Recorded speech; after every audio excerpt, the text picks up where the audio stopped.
नमस्कार। चलिए आज एक बहुत ही गहरी और पुरानी विरासत की बात करते हैं। ज्ञान, विज्ञान और शक्ति का एक अद्भुत संगम, भारद्वाज का वंश।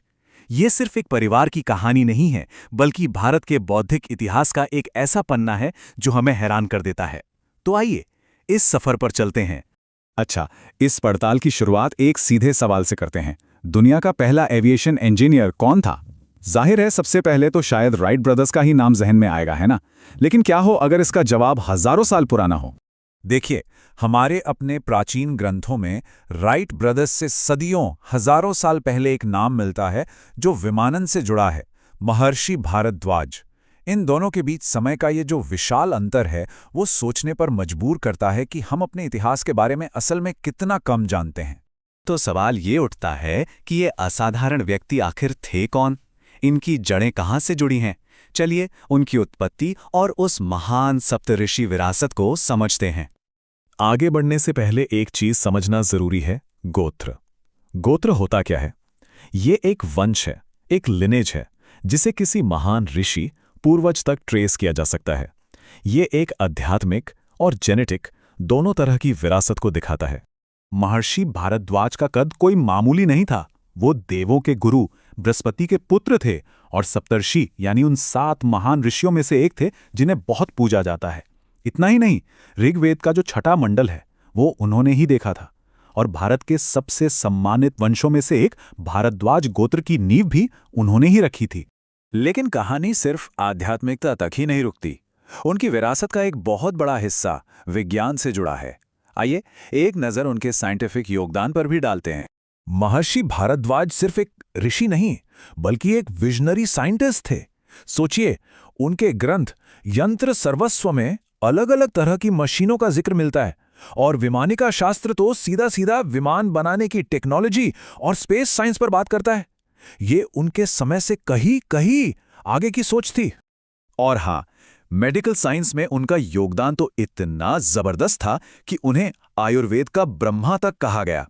ऐसी मान्यता है कि उन्होंने ये ज्ञान सीधे देवताओं से लिया और फिर इसे मानवता की भलाई के लिए धरती पर फैलाया। तो ज्ञान और विज्ञान के अलावा इस वंश का एक और बहुत मजबूत पहलू है, और वो है युद्ध कौशल। अब बात करते हैं योद्धाओं के गुरु की। ये तो हम सब जानते ही हैं कि महर्षि भारद्वाज के ही बेटे थे गुरु द्रोणाचार्य, महाभारत के वो महान गुरु जिन्होंने उस युग के सबसे महान योद्धाओं को ट्रेनिंग दी थी। द्रोणाचार्य ने ही कौरवों और पांडवों दोनों को धनुर्वेद यानी आर्चरी का साइंस और दूसरी युद्ध कलाएं सिखाई थीं। लेकिन उनका मकसद सिर्फ योद्धा बनाना नहीं था, बल्कि ऐसे रक्षक तैयार करना था जो धर्म की रक्षा कर सकें। ये दिखाता है कि कैसे ज्ञान और शक्ति मिलकर एक दूसरे को पूरा करते हैं।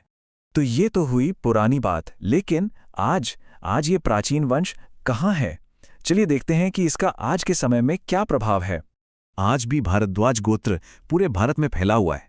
आप देखिए, उत्तर भारत में शर्मा और मिश्रा जैसे सरनेम से लेकर दक्षिण भारत में भट्ट तक, ये वंश भारत की डाइवर्सिटी में यूनिटी का एक जीता जागता सबूत है।